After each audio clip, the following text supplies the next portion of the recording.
Good morning, I'm Miss Grace Tabamo. I am the sister of Miss Javier.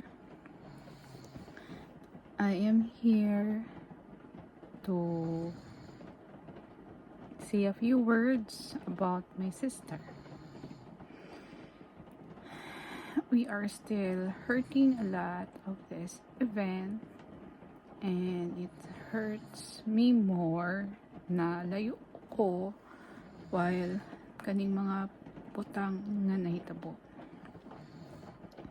So, this is a few words from me about my sister.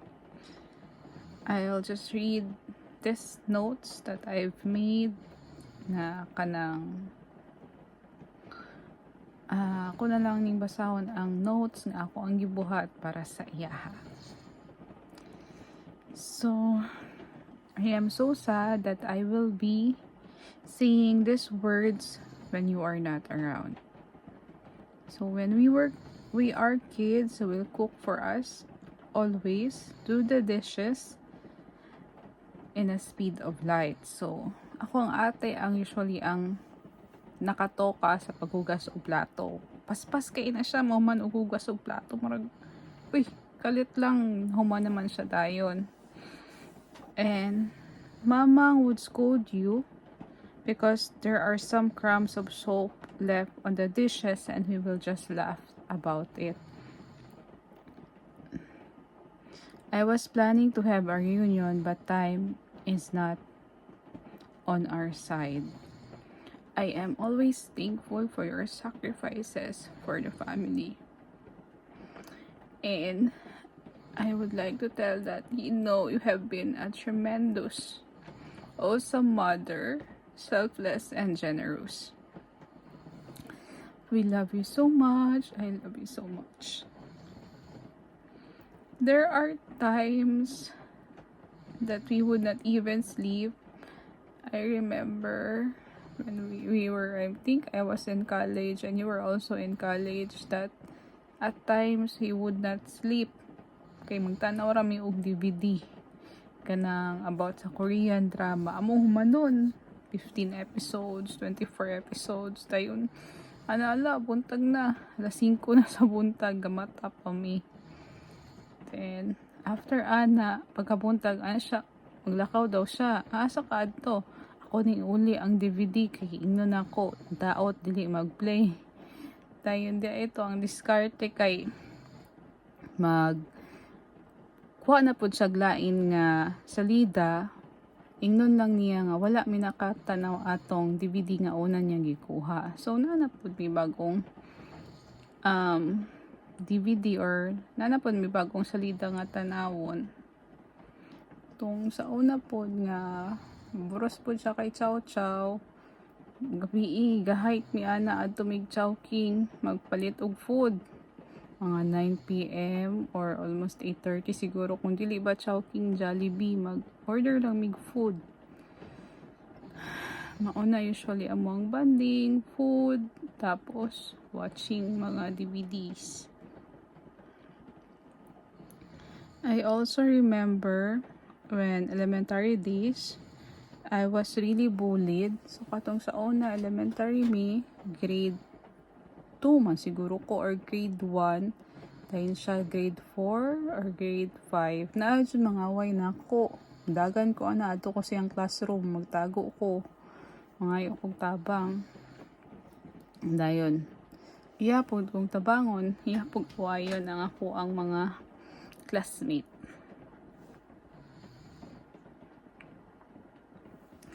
And part of me taking nursing because of her. I know sa una nga iyang first course was nursing, and I told myself nga nursing po ang ate, magkuha na lang po ko nursing kay syempre tudloan ako niya, dili na kayo lisod para sa kuha kay nursing po yung ginakuha.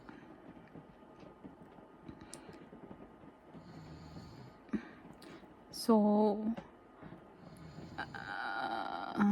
nursing is a challenging role, a challenging subject.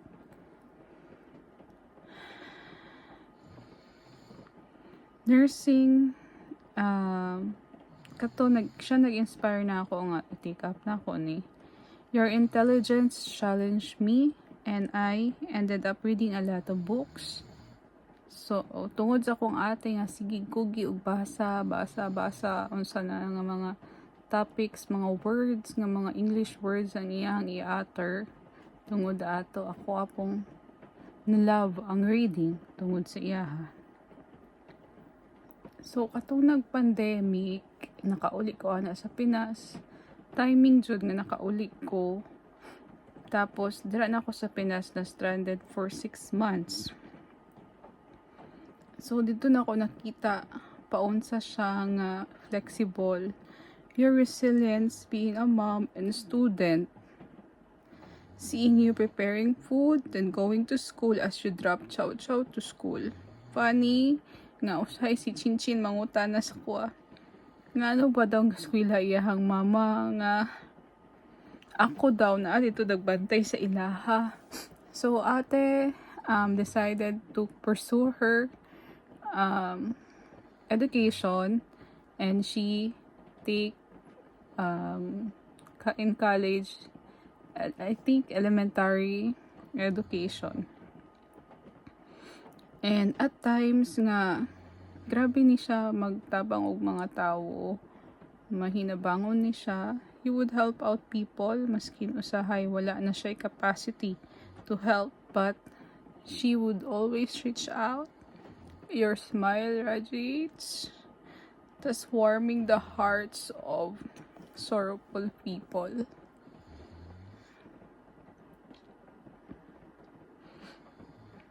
For now, I would say that God knows you more. So, ang Ginoo lang gyud ang nakaila sa imuha, sa imo mga struggle, kung unsa ba. And God really has a huge plan for each one of us. So, also, no more pain for her, or God has decided to have ate at this time, and there is no more pain, just pure happiness. Thank you again, and we love you.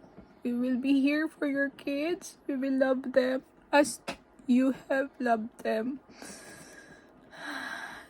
To all people nga na diri, nagapasalamat pud mi sa inyong presence, and thank you for inyong support sa moang family during this event in our life, and we will be comforted by the word of God through his verses in the Bible. Thank you for everyone. God bless.